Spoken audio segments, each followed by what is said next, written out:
Welcome everybody back into Nerd Sesh. As always, I'm Carson Brever and alongside me is Logan Camden. And today, you already know the deal. We are going to be breaking down the NBA action that we just saw, starting with by far the game of the day, Logan, as the Philadelphia 76ers snatch victory from the jaws of defeat. They stay alive in this series, take this thing home now heading into game 6, and they do it on the back of an incredibly clutch Tyrese Maxey performance, who delivers 46 points, Logan, including 7 in the last 27 seconds of regulation.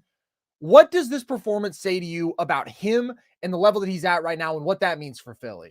I mean, he's a superstar, man. Tyrese has got that superstar skill set, dude, and he has been the best offensive player in this series thus far for either team. I mean, the most consistent, too. On the series, he's 32 points, 5 rebounds, and 7 assists on 40% from the field, 43% from behind the arc, with a true shooting of 62%. Carson, in this game, you mentioned 46 points, 9 assists on 68% true shooting, 7 of 12 from behind the arc, and you couldn't ask for bigger stakes in this game. I mean, this is back against the wall, do or die, Sixers season on the line. Like, it's effectively over if Maxey doesn't do this thing, man. Maxey hits that clutch 4-point play where I just thought it was foolish. I mean, I'm letting the guy shoot the three. You know what I mean? I'm not even trying to get up in his airspace like that at all. But then he hits that clutch deep three from the logo where you just felt like it was going in, man. Maxey had that hot hand all game long, and that's a good shot for him, man. He is a special shooter, man. Like, that distance for him it's a tough shot for anybody, but Maxey can hit that. You know what I mean? Like, he is one of those kind of shooters where that's not a bad three for him. In overtime, man, he hits a tough step-back three that is just super clutch. It's superhuman stuff that we're seeing from Tyrese Maxey, man. And with the level that we've gotten from Joel Embiid in this series thus far, like, they needed it. And they survive a pretty bad Joel Embiid game.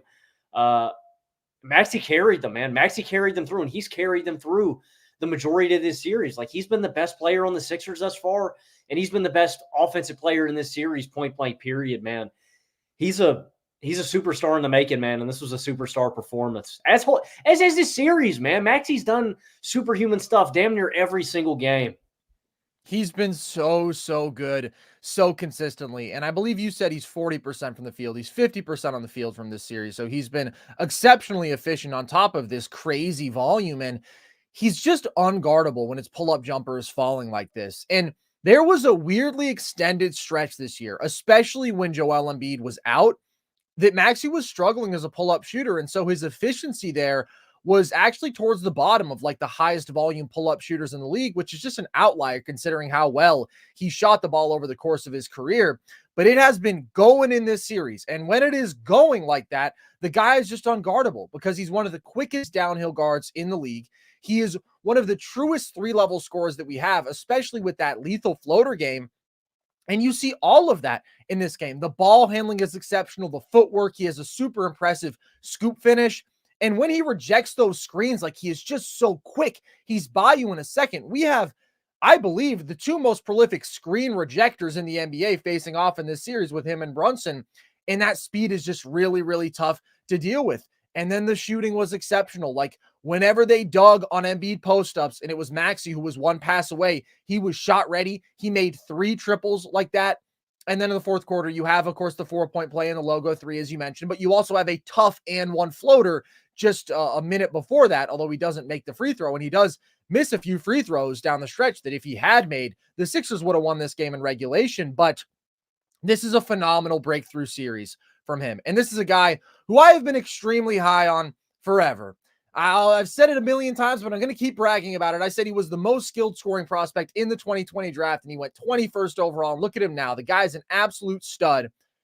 And we've seen him deliver. Last year, he was really good on this playoff stage, but that was in a different role, obviously. That was more spotting up and selective attacking and transition. And he's still great at those things, but now he's your lead guard. And he's not just your lead guard, Logan. He's your best offensive player over the course of this series. Like, of course, game 3, Embiid explodes, but Maxey has been by far the most consistent source of offense. And in this game down the stretch, when Embiid is struggling to make reads and he is losing the ball and he just doesn't seem comfortable whatsoever and he's not making his jumpers, Tyrese Maxey gives you the sort of unbelievable clutch shot making that you need to save your season. Like, This season was about to go up in flames like too many Philly seasons have in recent memory. And it was going to be everybody shit on Embiid because, of course, he's hurt, but he was bad offensively in this game. He had 9 turnovers. He could have had 12. He was 7 of 19 from the field. He, again, was a non-factor offensively in the fourth quarter. Honestly, the turnovers, he had 4 of them, made him damn near a negative because, again, he's not scoring the basketball late in these games. And Maxey just puts the city on his back, dude. It was incredible. And he played 52 minutes in this game. So what we're looking at over a 5-game sample against a really, really good team defense with really good point of attack defenders. Like, that is just a star-making sort of series to me. And that's the biggest takeaway that Philly has. Embiid has struggled with some of the same stuff that he always has. And that's really disappointing. But you do know that he's dealing with the injury right now. Your supporting cast, Kelly Oubre has been playing really well. Obviously, you're going to have to confront the issue that you're not going to get him back on a minimum deal. Tobias Harris is Tobias Harris. This was his best game so far. But, like, the foundational piece that Tyrese Maxey is, to me, is undeniable right now. This guy is a number 2 on a title team. If your number 1 plays up to his potential, and if you use some of the remaining assets that you have, what you got through the Harden trade, to put the best supporting cast you can around them. And that's the biggest thing that Philly could take away from this year. You're not going to win the title. You weren't going to win the title immediately post-Harden trade, and especially with Embiid in this injured state. The most valuable thing you could learn is that Maxey is, beyond a shadow of a doubt, that guy, and that's what he's proven. He is that guy, man. I do want to focus in on Embiid for a little bit, where I was really disappointed with him in this game, man. He completely under-delivers on this stage again. In this series, the counting numbers aren't bad. They're a little boosted by his 50-point game. 32 points, 10 rebounds, 6 assists on 44% from the field, 32% from deep, with a true shooting of 58%. He's got 4 turnovers a game on the series. And in this one, 19 points, 16 boards, 10 assists with 9 turnovers. And he could just be so much better.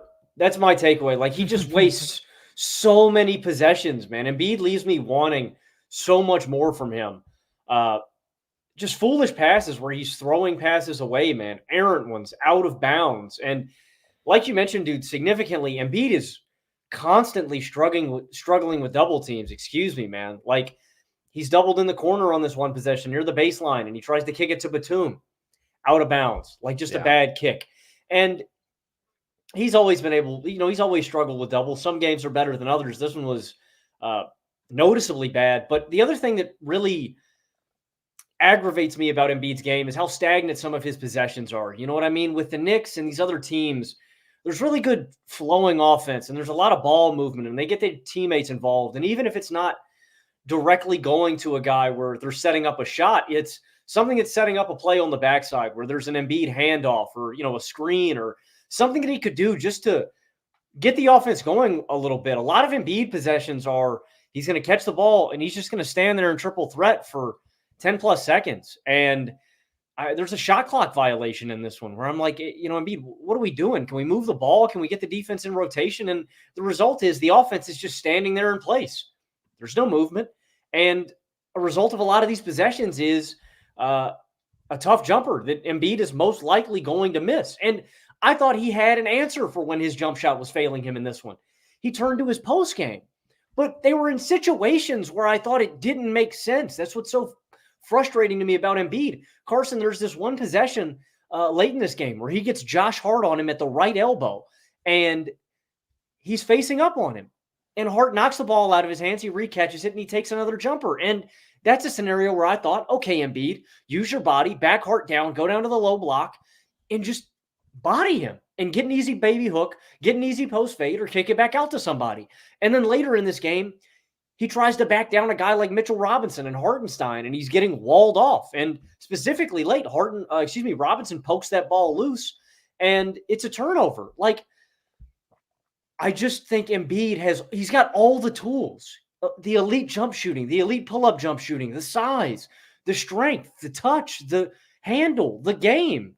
It's about him putting it all and like you mentioned, man, I know he's hurt too, but it's about him putting all this together. And the one thing that I won't excuse when Embiid is hurt is his decision-making and how he's consciously playing the game and making decisions. And that is where Embiid has consistently let me down. Like with this guy, it's not a question of talent. It's a question of, is he going to make the right decisions? Is he going to attack the right when he should? Is he going to create the easiest offense for Philadelphia? And a lot of times the answer is no, where it's, again, early shot clock shots, stagnant possessions, and turnovers. And that's where Embiid leaves me wanting a lot more. The one area I will give Embiid a lot of credit is him being a great rim protector and deterrent. Even the very brief moment where he's off the court, the Knicks spread open the floor and Jalen Brunson attacks a wide open paint with Batum at the 5. You just got to have Embiid out there. He is such a good guy at clogging it up, mucking it up, making it nasty, and deterring him. He's got 5 blocks in this one. He's got a big block on Isaiah Hartenstein. Although I will say late, he does get blown by Jalen Brunson a few possessions where I'm like, you're 7 feet, man. You should be stuffing that shot. Just get back. I know he's not at 100%. We've said this every single show, but again, the turnovers, the decision-making, the consciously, like, I just know that Embiid, man, if he was consciously locked in a little more and making better decisions and playing a different style, he could be so much more of a effective offensive player, man. He leaves me wanting a lot more, man. A lot to be desired. They survive a bad Joel Embiid game, man. And that's all credit to Tyrese Maxey. And I know his counting numbers are good and stuff, and I know he's hurt, but I still want more from Joel Embiid, man. With the level that he's at, like, maybe the Knicks or maybe the Sixers should be done with this series. They should at least be leading. You know what I mean? And I know the Knicks steal a close one and they get this, the Sixers pull this one out. But if Embiid was playing the way we expect Joel Embiid to, I think the 76ers have already won this series, and they would at least be leading in this one. I've been super critical of Embiid's postseason shortcomings over the years. And I've said this year, I will not be as hard on him because I think this is the most significant injury that he's had. He's been banged up in previous seasons, but being this shortly removed from meniscus surgery, I thought that the fact that he was able to drop 50 in game 3, for example, on the knee, like, he's clearly more hampered by it than he has been by any of these injuries in year past. And that was a really impressive performance. But I just don't know how many times you can watch the same movie over and over again and not be extremely disappointed by it, because you hit on a key point, Logan. When you're not all there physically, there's a lot of things that I will give you the benefit of the doubt on. The one that I can't is decision-making. There's nothing physically taxing about consistently making the right reads and making accurate passes. And I know that Embiid gets his 10 assists in this game, and he makes some basic kickouts against Diggs. He hit Maxey on a cut once, which was nice. He made a swing pass to Tobias Harris for 3, and he is better there. There's no question he is better there. And we gave him props for that throughout this regular season. This is a man who in every previous playoff run of his career averaged more turnovers than assists. He has been a catastrophically bad playmaker in these playoff situations. We saw the Brooklyn Nets, who physically didn't have anybody who could guard him in single coverage, but they were just able to pester him with these long, rangy wings and aggressive doubles and force him into turnover after turnover. This year's been better. He's up at 6.4 assists per game in this series, but the turnovers, again, are really, really bad in this one, and he's just not good enough as a decision maker. When you can double a guy this consistently, a player of Joel Embiid's caliber, who in the regular season gives you 35 a night with extreme efficiency, and you know that he is going to be questionable as a decision maker, and you're able to get the ball out of his hands without him creating real advantages consistently, like, that's just such a win for the defense. And there is some awful, awful moments in this one. And also just the ball security outside of some of these bad passes. I mean, there's one where he's isolating, and then just like late shot clock, he just tries to swing it to Tyrese Maxey, and he just totally is off target. But either way, like, that's a terrible possession.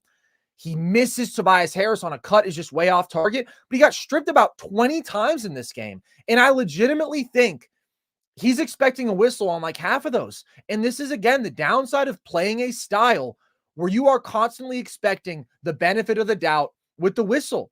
Like, Joel Embiid is not built to play through contact. Joel Embiid is built to hunt contact, to do whatever he can to draw a foul, and then play his way to the line. And that's what we saw in that third quarter in game 4, as an example. That's what he found a lot of success with, on top of legitimately great shot making in game 3. And he doesn't get rewarded for that in this one. Mitchell Robinson was phenomenal on him, just consistently was poking that ball out. And he's so big and so strong, and his feet are so good, and his hands are so active. He's just like the perfect counter to Joel Embiid defensively. He wasn't letting him cleanly complete catches, like with his back to the basket. Isaiah Hartenstein pokes out that ball and Embiid isn't aggressive enough coming to the ball. And that's where you're just like, dude, you have to bring more energy. And he looked gassed down the stretch, and he's not in the best condition, clearly. But still, man, this is your season on the line, your season. And you are sitting here wasting possessions as your teammate is saving your ass. It's just so disappointing. And they weren't on the same page in this game. There are multiple possessions where both of them, like there's one instance where Maxey throws the ball to where Embiid just is not. And Embiid does the same thing with Maxey. It was just a brutal, brutal game, especially in terms of taking care of the ball. He just has to be a much better decision maker than this. And legitimately, like if the Knicks are able to grab a loose ball, he got stripped 3 times on one possession by Mitchell Robinson. And it ends up being that ball just goes up in the air. Maxey grabs it, drives, finds Kelly Oubre in the dunker spot, and they get a bucket out of that. You don't get a bailout like that. Like, you aren't still alive in this game. Like, legitimately, this game could have been uglier on the turnover front from Embiid, and his jumper's just not falling. And that's been the consistent trend in these postseason breakdowns from him. The decision-making failing, the health failing, the jump shot failing, and him not getting the same whistle. And he didn't get the same whistle in this game that he did in games 3 and 4. So it's all the bad stuff coming to surface. You can't be surprised because it's happened time after time after time. In fact, it's never not happened over a playoff run. And even though he is injured, and the Knicks are a really good defensive team, and they're pesky, and Robinson is a really good option to hold up against him physically, it's still disappointing when this is a guy we consider a top 5 player on the planet, who some people have tried to argue is the best player on the planet, and he just has no argument. No argument. The consistency with which he's declined on this stage is so disappointing. And it comes down to, when we're talking about his scoring diet, shot making.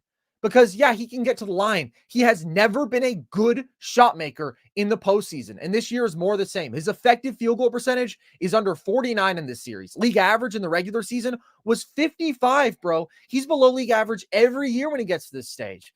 And his shot diet is just so predictable. Again, he's not going to like that hang dribble pull up that we know can be so effective. He was resorting to these back to the basket possessions, but against Mitchell Robinson, like, that's not effective. And that's not Embiid's game. Embiid's game isn't getting to his hook shot, right? You don't see him shoot a lot of hooks. You see him get to that face up jumper, and none of it is falling. It's just really, really rough, dude. And when he particularly melts down in the clutch like this in consecutive games, 0 points in the fourth quarter, 0 made field goals in the fourth quarter of game 4. And in this game, he only has 2 points in the fourth quarter, and then he gets himself the and one in overtime. But he's only there because Maxey played out of his mind down the stretch. So I'm disappointed regardless of injury, regardless of all of that. I do want to give him props for some of the other areas. This was his best game on the glass. He had a couple of really big defensive plays down the stretch, blocked Brunson, stripped Brunson on a couple of downhill drives. But also, as you mentioned, I feel like people are giving him a bit too much credit for what he did defensively because he had a couple of really big plays that were particularly clutch, and he deserves credit for that. But like down the stretch, Brunson was getting great looks out of pick and roll against Embiid for the most part, because when Embiid was playing up at the level of the screen, he was just dusting him downhill, getting all the way to the rim. And then when Embiid had to sit in a deeper drop, he was just stepping in to pull up threes, and he was banging them. Even the block that Embiid had, New York retains possession because that ball goes out of bounds. And then what does Embiid do? He gets beaten off the bounce, and he commits a flagrant foul in like the last 50 seconds of a game. You can't do that. And by the way, just what a terrible look that's been for him. All of the dirty plays and flagrants throughout this series, like, it just sucks, man. It sucks that it's the same old story, and it's a rough game. And this is all about Maxey. This is all about Maxey stepping up and ascending, and that's awesome. I do want to give a shout out to Tobias Harris, who has been so bad throughout this series, but at least in this game, he came out more aggressive, and he made some shots, and he gives you 19. Kelly Oubre scores 8 points in the final few minutes of the fourth quarter and overtime. Now, none of those are self-created. He's in the right spot, in the dunker spot. He has a nice finish off of a handoff. He runs the floor hard in transition. He gets open off a cut out of an ATO. But at least the guy put the ball in the basket, and he weaponized his athleticism because they needed somebody to step up other than Maxey when Embiid was playing like this. Yeah, shout out to those guys, and shout out to Nick Batum for giving them some solid minutes too. Hits a couple shots in this one. I wanted to tack on, Carson, this is the third game in this series where Embiid has not scored a field goal from the field in the fourth quarter. And I just wonder, how many opportunities, we still have yet to see him fully healthy, but how many opportunities can we see him fail on the stage before we go, this is not a guy who is my number one on the stage. You know what I mean? He's not a guy who can carry a team through. Like, I'm going to wait to, make that take until we see him fully healthy. But I'm going to reemphasize what we said earlier. It's like, these are things that happen regardless of if you're healthy or not. And if you're not going to consciously change the way you play or make better decisions, those are still major red flags, no matter how healthy or talented you are. And you need to be better at those things to win a title. And they've given us such a concrete blueprint of how to disrupt him, dude. You're telling me it's a double, Carson. It's a double, man. Mm-hmm. That's a really simple play in basketball. That's this guy's kryptonite. I don't know, man. It's really concerning about Embiid long-term and his prospects as a number one on a championship team. And with his health coupled in here, it just makes you wonder, man. I want to see Embiid fully healthy on this stage so we can get some real judgments and can see them at full health. On the flip side of this is a brutal loss for the Knicks, man. I mean, a heartbreaker. Personally, I could not ask for a better basketball environment to view this late game. Philly, New York at MSG, rowdy crowd, two little guards trading buckets. This is peak basketball, man. And the Knicks are up 6 with 26 seconds left, and they lose this thing, man. I kept saying it during the fourth quarter. The Knicks got to slam the door. You just got to finish this thing off. And you talk about how Philly could have won this game if they made a few more free throws. The Knicks leave a ton out there, especially late in this game. Overall, they shoot 16 of 24. They miss 8 free throws. Josh Hart goes 0 for 2 on a crucial trip to the line. Brunson goes 1 of 2 on a crucial trip to the line. Those are killers. And that's going to leave a really bad taste in the mouth of these guys when they head back to the locker room and, sit with this tonight, along with Tibbs. I know Tibbs, man, he's a fundamental guy. Tibbs is a hard, effort, energy, do the things the right way, and you lose on the free throw line. That's a tough way to go out. Sixers, and I felt like they had stolen all the momentum, man. The Sixers open up overtime on a 9-0 run. They outscore them 15-9 in the overtime period, and Maxey just steals their heart, dude. I don't want to pin this on Jalen Brunson. I know he makes a bad play at the end there with Hartenstein. It's a double-edged sword, right? Brunson throws the ball in the way after jumping in the air, but Hartenstein is crashing on that play because he's going to get the rebound. That's his designated role in this offense. And Jalen Brunson was hot. You want your best player shooting in that scenario, and he had been banging a ton to pass out there. Inexcusable to pass out. He's been banging all kinds of pull-up threes, and you see all the surrounding guys on New York. OG's crashing. Hart is crashing. Hartenstein is crashing. It's just, you can't do that there. And so I don't put that on Hartenstein, and I don't put too much of this loss on Brunson. I put it more on not finishing free throws and Sixers stealing it. The only reason the Knicks were in this game was because of Jalen Brunson, man. He drops a 40-piece in this one, 6 assists, 4 of 11 from behind the arc, 15 of 32 from the field. He had so many big shots. He kept getting downhill in this one, man. He's got back-to-back clutch possessions where he just blows by to the rim. He's got a tough clutch pull-up on Batum. He's got a amazingly clutch OT pull-up 3. And he's got a late 3 to tie this one up. Brunson was damn near perfect. It was just that one last possession where he really screws up. And the stark difference that I was so impressed with Brunson that maybe Embiid should take some notes on, Brunson dealt with every double his way so perfectly, and I didn't understand why Philadelphia kept throwing them at him. Every time, he would back up so he could survey the floor when the Sixers would close in, and the help side guy on the wing would flash to the mid-range. Or he'd hit a guy from behind the arc, and they'd bang a 3. Josh Hart hits a 3 off of a double. Deuce McBride hits a 3 off a double. McBride hits a super clutch mid-range pull-up off of a double, where I'm just sitting there with Philadelphia going, guys, what's the process here? Brunson is going to pick this apart. I would much rather deal with funneling Brunson downhill into Embiid and, having him try to knock down a mid-range pull-up instead of just conceding open looks to these good role players for New York. But I thought he did a phenomenal job with dealing with double teams. Embiid's got to do that so much better. And shout out to some of these other guys. Mitchell Robinson, Isaiah Hartenstein dealing with Embiid. OG Anunoby played a phenomenal game, I felt, defensively. Deuce McBride had some big buckets, provided good defense. And Philly just stole this one, man. I love how that second quarter, Carson, how they responded. It was a slow start for the Knicks, man. I want to give the Knicks a ton of credit for this, too. That stretch of basketball, They open up 0 of 8 from this one, not hitting anything. They're down 28-17, and they go up 35-28 in this one. Just an incredible run, 16-2 run. And some of the defense we saw in this stretch, the Knicks switch to a 2-3 zone, and it completely disrupts everything that Philadelphia is doing. Like, they just lose all control. Robinson gets a block, leads to a deuce 3. Deuce forces a steal, gets an easy layup in transition. The Knicks just play so autonomously, and they play so connected at all times, man. It is my favorite thing about this Knicks team is how together they always play and how they don't really need coaching, man. Every player knows their role in the offense and what they're doing. They don't need a ton of extra guidance. But I'm not putting a ton of this loss on Brunson, man. I know he makes a really bad play here. Brunson's been the best player for New York in this series, and I'm going to him every single play down the stretch. The only decision I thought he messed up on was not going up with that last shot. Also, you're hot, man. Just let it fly, Brunson. Get a little heat check, and if you don't hit it, see if you can get the rebound. Yeah, that was really bad. That was totally inexcusable. But outside of that, he was their only consistent offensive punch throughout this game. And you're right. Like, specifically when they trapped him, he tended to handle it well. And there were a few spots where the guys around him stepped up and they knocked down their catch and shoot jumpers. But for the most part, the offensive supporting cast just did not deliver in this one. And that's obviously been the biggest concern with this Knicks team.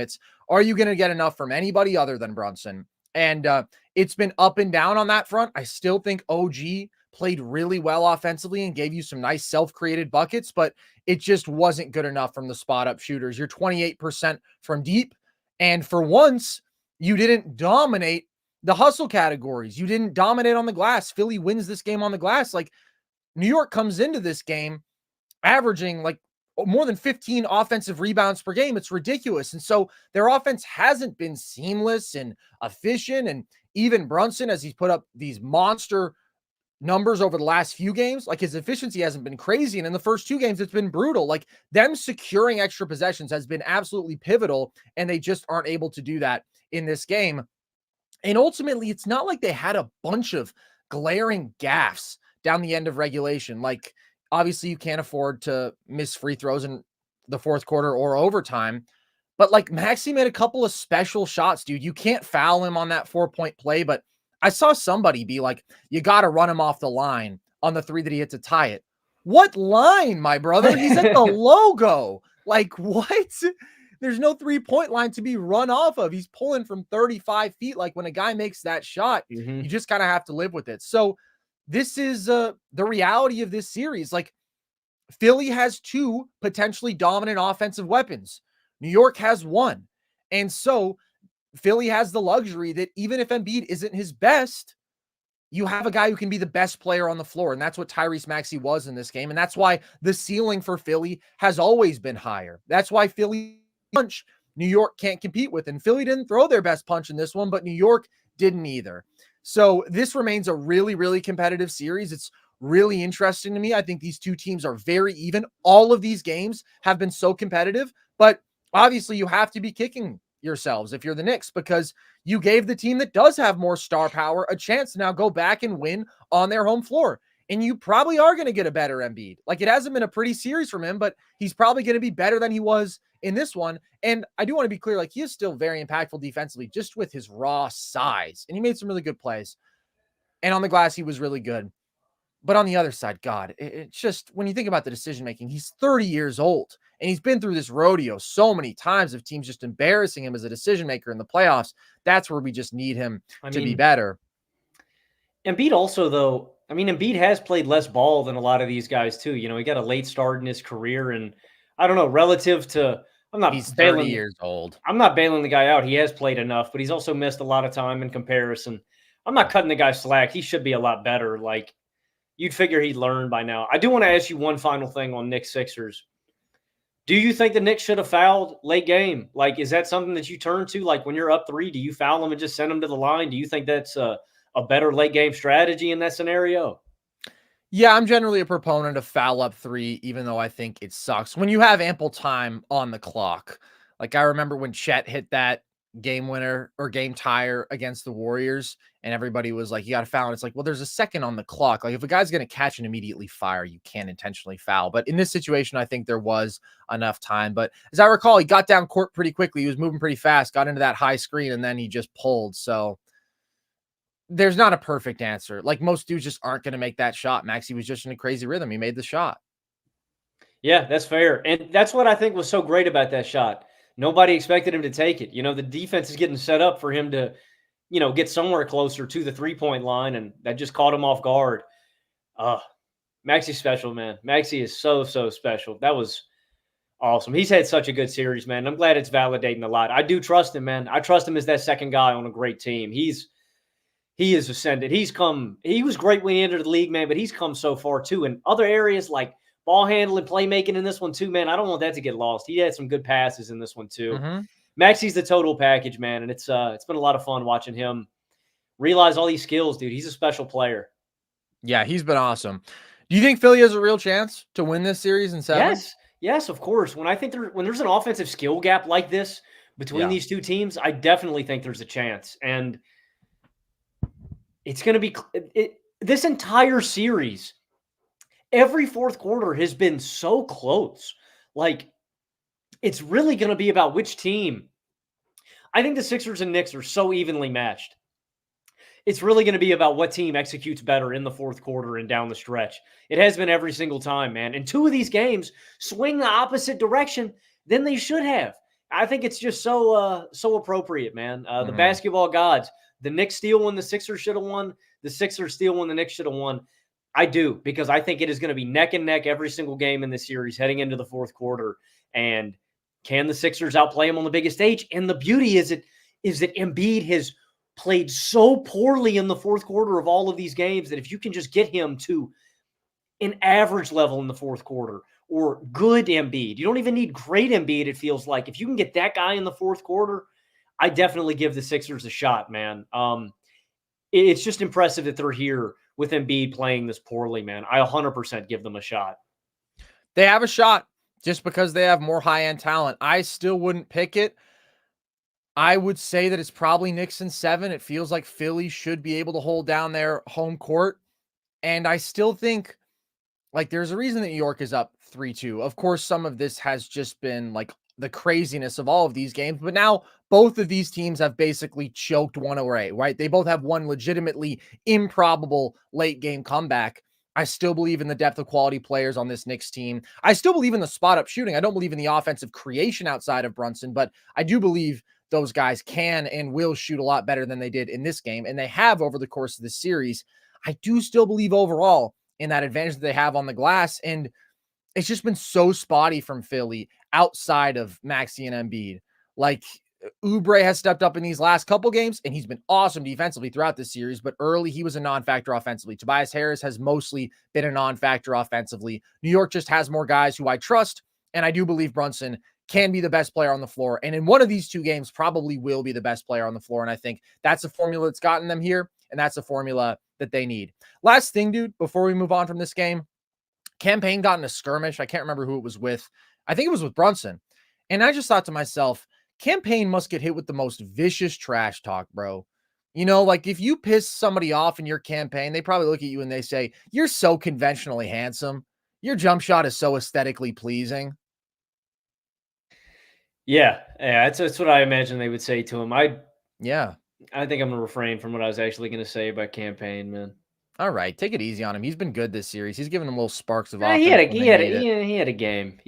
That's I'm not talking about today. I'm talking about in this series. He's had some good moments. All right, we're going to take a quick break. Then we're going to talk some Cavs Magic. That was a fun game. And I guess we'll shit on the Indiana Pacers after some quick words from DraftKings. The 82-game preseason is in the books, and it's finally time for the real season. Don't miss out on any of the NBA playoff action at DraftKings Sportsbook, an official sports betting partner of the NBA. From the play-in tournament through the finals, DraftKings Sportsbook has you covered with same-game parlays, live betting, odds boosts, and so much more. Download the DraftKings Sportsbook app and use code NERDS. New customers bet $5 and get $200 in bonus bets instantly. That's code NERDS only on DraftKings. The crown is yours. Evan Mobley, Logan. had a heroic moment in this game-winning block for the Cavs. So they hold on without Jared Allen in this game. They're up 3-2 after 2 horrible games in Orlando. And despite Paolo going crazy in this one, what do you take away from this win for Cleveland?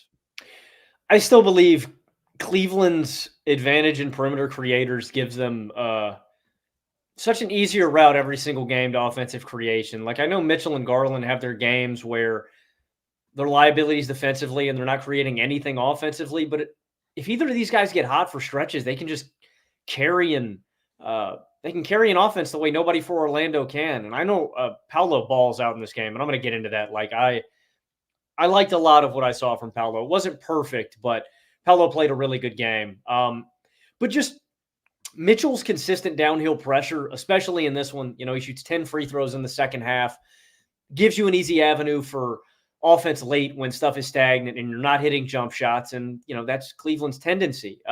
Darius Garland has a good stretch in this one. I believe he had 17 first half points in the second half, gets to the bucket a few crucial times, is playmaking pretty well. Like, they're just the two best guards in this series. And if you can get a couple of good stretches from those guys a game, it should be enough to beat Orlando. Like, Orlando is just going to struggle and scratch and claw for all of their buckets, man. Nothing's easy. Like, their guards are just nowhere close to on the level of these two guys. So while Mitchell has a pretty poor shooting performance, while, Garland, maybe his numbers don't pop off the stat sheet at you, like, they're still better. And they set up guys for a lot of easy shots. Mobley is in the right position on a few of those drives, finishes off some easy dunks for them.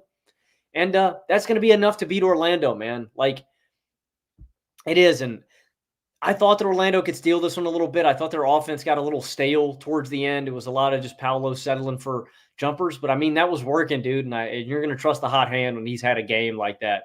But I was impressed, especially it's so weird with Cleveland, man.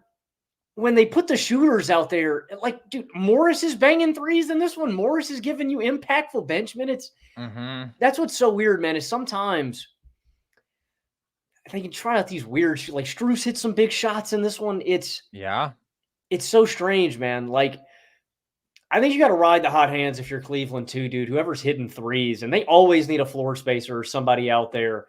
So one thing that was evident about this one too, dude, is no Jared Allen, but you still got two more shooters out there. It's a little more spaced out.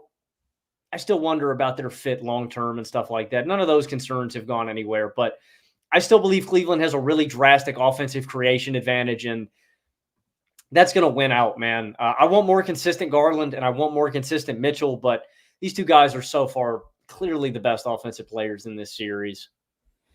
Well, they're not clearly the two best. I mean, Paolo is playing about 18 times better than Darius Garland, if I had to put a number on it. Garland had a good quarter, bro. He had a 17-point quarter. I was exhilarated. Finally, we saw Darius Garland. He was knocking down his pull-up jumpers, which honestly hasn't really been the problem. Garland is just inconsistent even throughout this game. He's been so bad throughout this series. I don't want to make it out to be like, oh, Darius Garland has been so good, and Donovan Mitchell hasn't been good in this series. Like, they both had moments. It's been a rock fight, ugly series, but ultimately I thought the offensive skill advantage would be more pronounced. I thought Donovan Mitchell would be the best dude out there by the most, and he's just had some rough moments, and he's dealing with the knee thing, so I don't really blame him as much as I do Garland for just being outright not very good. But the Cav who I think deserves the most props, the Cav who ultimately was the most important, in my opinion. What are they saying in the chat that's got you jiggling so much? Yeah, Darius Garland. Jiggling instead of giggling? Nerd Sesh is scripted, man. That got me, bro. Yeah, sadly true. Mobley really came through in this one on the defensive side, dude. Now, there was still some rough offensive moments, some cringeworthy offensive moments, almost some rough missed finishes. He gets stripped a couple times, but in the last couple minutes, he finishes around the rim, which is really all you can ask of him at this point without Jared Allen out there. They just need somebody on the interior who they can dump the ball off to, and he'll go up there and finish. And my favorite thing was he decisively dunked the basketball. He didn't leave it up to his suspect touch. But that one came off of a Max Strus, Marcus Morris pick and roll. And this was in the last 90 seconds of the game. And that's where you're just like, Cleveland, what the hell is going on offensively? Like, they are such a weird team, dude. Garland and Mitchell don't touch the ball. Turns into Strus, Marcus Morris pick and roll with Mobley in the dunker spot. But really, he stands out on the defensive end, of course. And the game-saving block on Franz was incredible. the recovery. It's that agility to me, the ability to close gaps like that, and the ability to stick with these big wings in space on drives. That's so special because he also took on the Paolo matchup in the last couple minutes. And Paolo just had such a size advantage over the primary defenders on him throughout this game. And we've seen the wings hold up against him in stretches, but we've also seen Cleveland able to put Mobley on him in stretches and Allen on him in stretches. And for the most part in this game, that wasn't the case because you needed Mobley holding things down as the 5 as your lone real interior defender. But he took on Paolo and he forced him into 3 tough shots because it's just really tough to score against Evan Mobley's length when he can also move so well in space.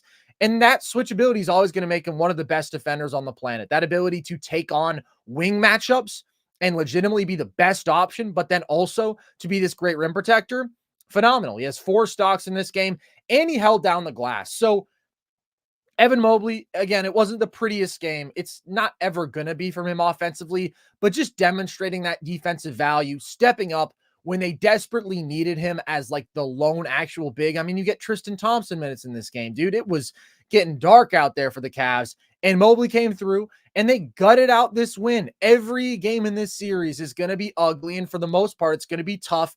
And whenever you can escape with a win, when you're struggling offensively in the playoffs, that's an impressive thing to achieve. And Mobley was really important to Cleveland doing that. He was. There were a lot of possessions late where Paolo's going at him, and I thought Paolo played a really awesome game, especially when nobody else in Orlando some games feels like they can hit a shot. The Orlando Magic outside of Paolo Banchero in this game, Carson, they shoot 5 of 24 from behind the arc. Shout out, dude. Orlando, man. Like, it's really, really ugly sometimes. And that's where, I can't really take issue with Paolo going to ISO heavy down the stretch. Like, he's got the hot hand. None of your other guys are shooting shots. Like, just put up every look. And that's what was really impressive is it's like the defense knows exactly what Paolo's going to do. And sometimes it's, you can't stop me. 39 points, 8 boards, 4 assists on 14 of 24 shooting, 4 of 7 from deep. He gets to the line 8 times, knocked down 7 shots. I was mentioning this early before Carson rejoined us. We had Logan Sesh for a little bit. I'll get back into it. He's got a clutch turnaround midi in this one, man. He's got another one on Mobley where he drives him into him, baits him into leaping, draws those free throws, bangs both of them. He hits another nice pull-up J on Mitchell. That's a possession where I'm like, damn, man, he should be able to overpower Donovan for an easy look at the basket, but he also knows I got great touch and I can just shoot over him, and he just bangs that shot. There were some other possessions that frustrated me about Paolo down the stretch, but again, nobody else was cooking, so I'm not going to get on him too much. Yeah. Right after that turnaround midi, he airballs the 3, and then he fails to close out on Morris, leads to an easy 3 for them. There's another one where he gets downhill, forces a ball on the baseline, turnover to Max Strus. There's a nice catch and shoot 3 off a pick and pop with Franzo, which I liked. There's another possession where he over dribbles a little bit. He doesn't create anything on Mobley. Mobley walls him up. And then Franz, of course, has to take a really deep 3. And then he misses an off the dribble 3 early in the shot clock. But I think Banchero can lean on other guys when he's got the personnel. Like, it was just hellish out there tonight. Franz wasn't pulling his weight. Franz goes 3 of 11 from the field, 1 of 6 from deep, gives you 14 points. And some of the shot making, man, like Gary Harris isn't hitting anything. Suggsy goes 0 of 5 from deep. Fultz can't space the floor. Cole Anthony has been atrocious in this series. Paolo needs some offensive help, man. He needs some offensive help, especially like a guard that can just reliably make a shot, man, or somebody that he can run a pick and roll with that isn't Franz, that is a legitimate threat out of the pick and roll. So that's where I was really impressed with him, man, is Paolo has this skill set, and that's why I'm so confident in him as a star too. He wants the ball in these big moments too, dude. Like, he's not afraid to take these tough shots. And for the most part, he's really good at them. Like, I think Paolo is a special shooter of the basketball. The percentages may not reflect it, but I think he's a really good shooter. He's had a really good series. He's had an exceptionally good series. Well, I just mean that the caliber and the difficulty of the shots that Paolo take factor so much into his percentages on the whole. Like, I think that if he was taking higher quality looks, like, his numbers would just be way higher. It's mostly due to the shot diet. I think Paolo's awesome. I think Paolo is a future star in this league. He's already almost there. Like, I think he is a a face of this league to come. And I think he's going to get so much better. Like, even seeing a guy this young, this fresh into his career, doing this in a big stage in the fourth quarter was super impressive. And he even hits that three at the buzzer too. I know it's meaningless because you're going to lose, but still, like, if there was time on the clock, you know, it cuts it to 1. Paolo's awesome, man. He needs some freaking help, dude. Can we get this guy some competent offensive basketball players?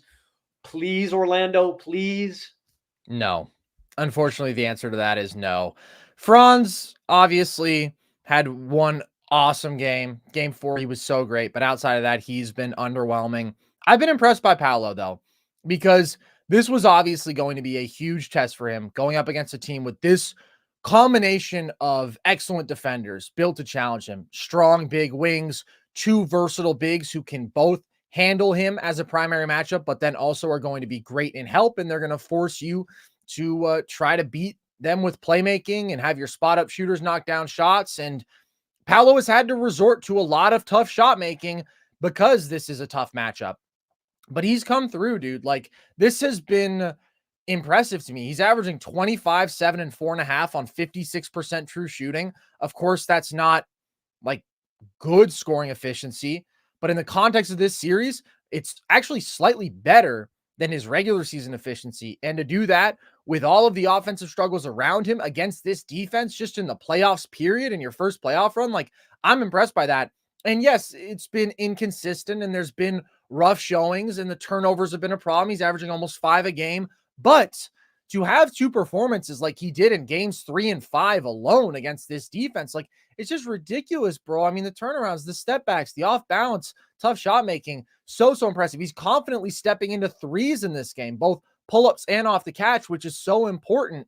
Like, as we get the best version of Paolo, I think it's going to be less tough stuff out of the mid-range, and it's going to be more about good looks from deep, and it's going to be maximizing those looks around the rim. And he'll always have some of that in-between game, which is great, but he's very, very reliant on it right now. But I'm not going to say anything critical about Paolo. Yeah, he missed some tough shots down the late.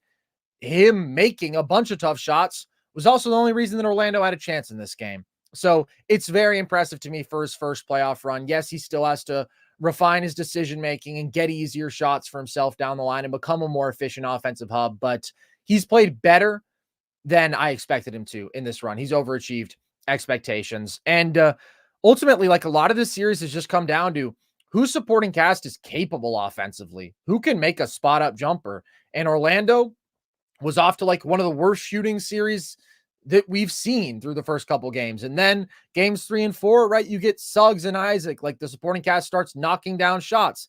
And in this game, they can't. And in this game, the Cavs shoot well enough. Max Strus makes some big shots. Like, that's the difference in these rock fights. So I give props to Paolo for keeping his team in this game. They are obviously very limited offensively. And I do also want to give props to Cleveland just for responding. It was so funny. JB Bickerstaff said after last game that they had spent the last couple of days, quote, identifying things. That's what he said. Profound, promising stuff. But I guess they identified some things. They took better care of the ball in this game, and they didn't have like a disastrous stretch like they did in both games 3 and 4, where they just let up these devastating runs. And it's like, there's no coming back from that, especially game 4. They kept their heads screwed on. They battled on the glass. They didn't give you a bunch of easy buckets in transition. And when they're able to check those boxes, they should win because they are the more talented team. But doing it without Allen was impressive because Allen has been their second best player pretty clearly in this series. And Mobley stepped up to the challenge in this one. All right, let's quickly talk Bucks Pacers, dude. Dame and Giannis both not out there. The Bucks win by 23 points. What does this say about the Pacers? That boy Bobby Portis. That boy Bobby Portis. Shout out Crazy Eyes. God, I love Bobby Portis, man. You know, I think we should take some big notes from this. Trade Giannis, trade Dame. We're going all in on Bobby Portis leading the offense, man. Has there ever been a better offensive action than a Bobby Portis like elbow touch or post touch? No. It's the most efficient action in basketball, man. And Bobby Portis did his thing tonight. Big shout out to these guys stepping up, but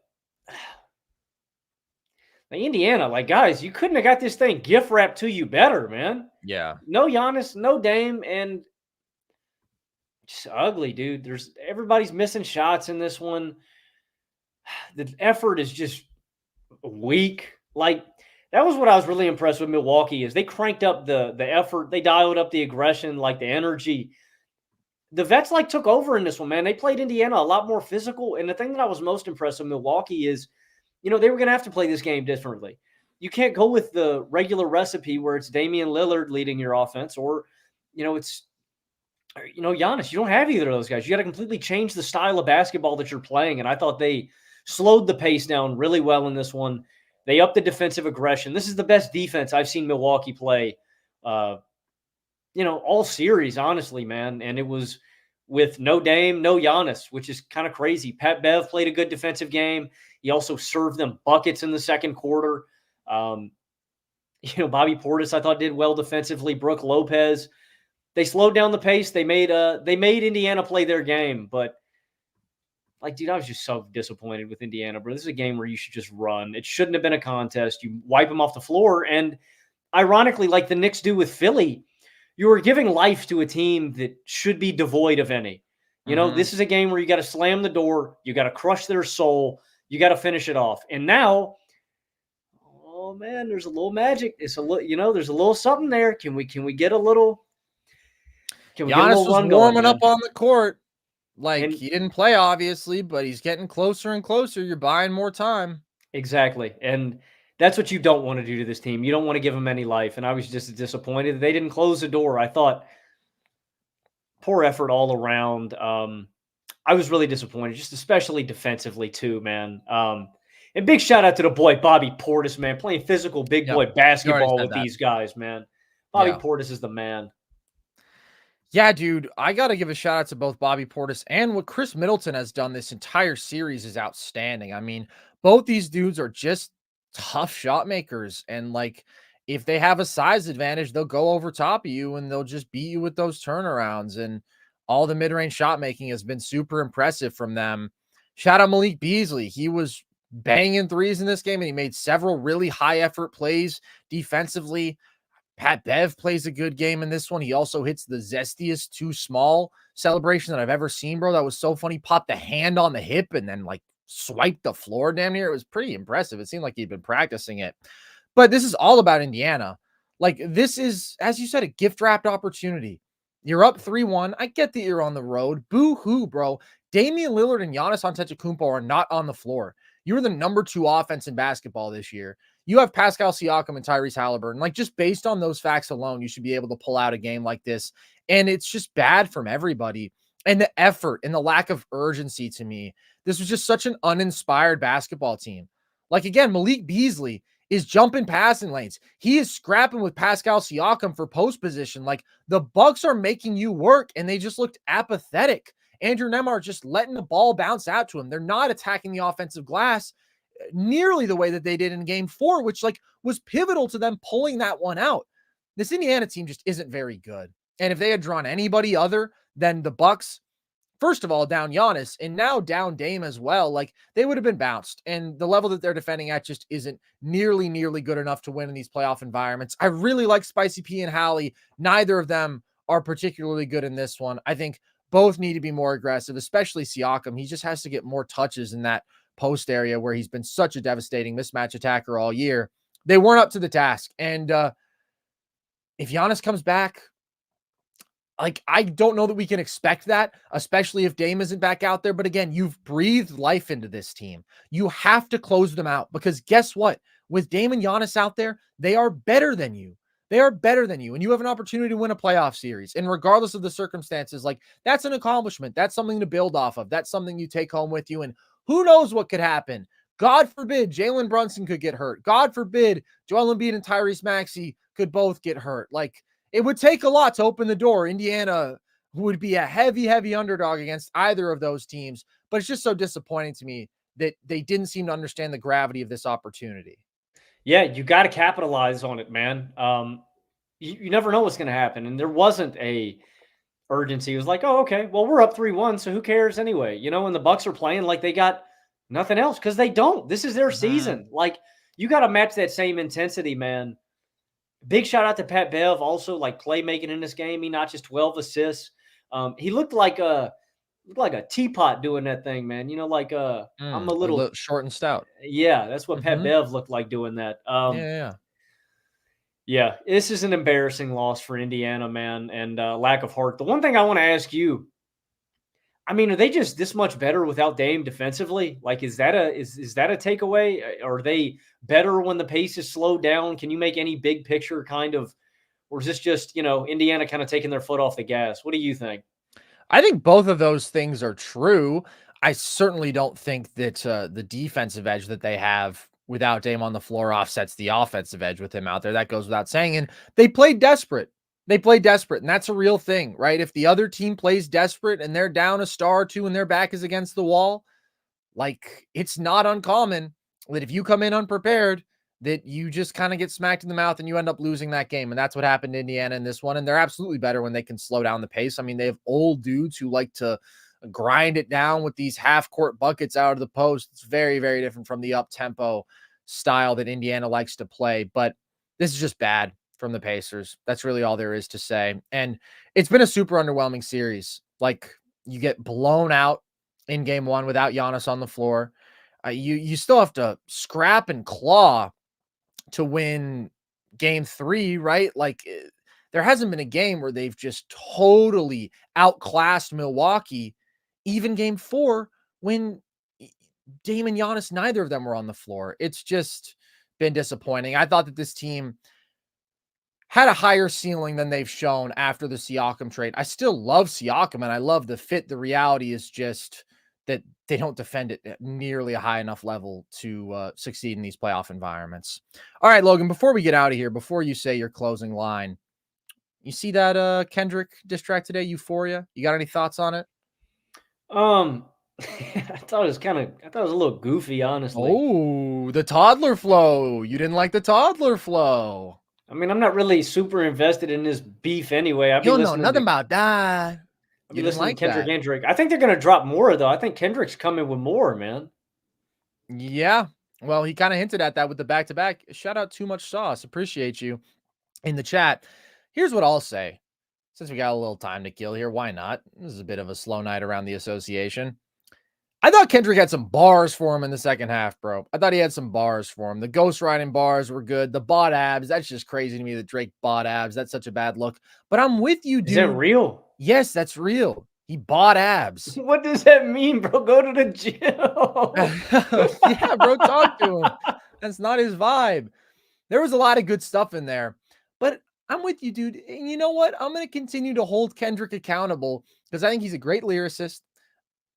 And I think, again, he had some haymakers that he threw, but he gets a pass for some of the weird stuff that he does. And you know what? You know what any Kendrick stan is going to say, Logan, when we say, oh, it's kind of weird when he talks like a little baby, when he starts talking like a fucking freak. They're going to say, well, there's 45 layers to that. Well, And there's a million different incredibly significant things that go into that flow that you couldn't possibly understand, you plebeian, you troglodyte. And that's just kind of like the vibe. It's like everything he does is genius no matter what. And it's like a pretty big part of music is that it sounds good. And that shit doesn't sound good to me. That's exactly what I was going to say is, I like a lot of Kendrick's music, but to me, the biggest thing is if it's sonically pleasing. Like, can I bro, bob to it? Like, man, they mentioned it in our in the Discord today, which you guys can actually join at the link in our bio. Hey, a little early with that, but don't jump the gun. Sorry. But they mentioned it in there today in the Discord that somebody mentioned the story Adidon by Pusha T. And like even that, bro, like super sonically pleasing, like Ether by Nas, super sonically pleasing where you can go back and like listen to it. And it's, like Who Shot You? You know what? Like all these are like super sonically pleasing. I'm not going to go back and listen to this because I'm not like, man, this is fun to listen to. There's just stretches, bro. There's stretches, and nothing about that. And he's just repeating it. And it's like, bro, that's annoying. Like, that's legitimately annoying to listen to. Like, he laid a crazy bar down on him, bro. He said, you don't know anything about fatherhood. That's a fantastic Drake diss. It will be until the end of time. And then he follows it up with just repeating, you don't know nothing about that. That's my take on it. I thought Kendrick got him, but I also thought, like, it wasn't perfect. And then you just see everybody, bro, and they act like it's the single greatest thing that they've ever heard. And it's like, bro, the story of Adidon, like, that's the best diss track ever. No, nobody's ever going to top that shit. Actually, there's All 45 layers for you to understand that. Yeah. All right. All right. There you go. There you go. Two guys with a podcast talking about a rap beef. That's what we do here. But I have my experience in this field, of course, having gone through this with the Stay Hot guys. And as a diss track auteur, frankly, I could have blown what both these guys did out of the water. So we'll end on that note. Logan, any final words? Nas Reed. We'll be back tomorrow night talking Mavs Clippers. That should be fun. If you guys want more Nerd Sesh content, you can always catch all of our shows post game at the Nerd Sesh YouTube channel. You can listen to the podcasts across audio platforms. You can also find on our YouTube channel video essays, video breakdowns that we do going in depth on a lot of these NBA topics. I'm going to have one tomorrow that you guys can stay tuned in for. You can follow us across social to see our trivia content, TikTok, Instagram at Nerd Sesh, Twitter at Nerd_Sesh. And as Logan mentioned, you can join the Discord and you can get our merch at thevolume.com. So with that, as always, appreciate you guys. I've been Carson Brabber. I have been Logan Camden. And this was Nerd Sesh.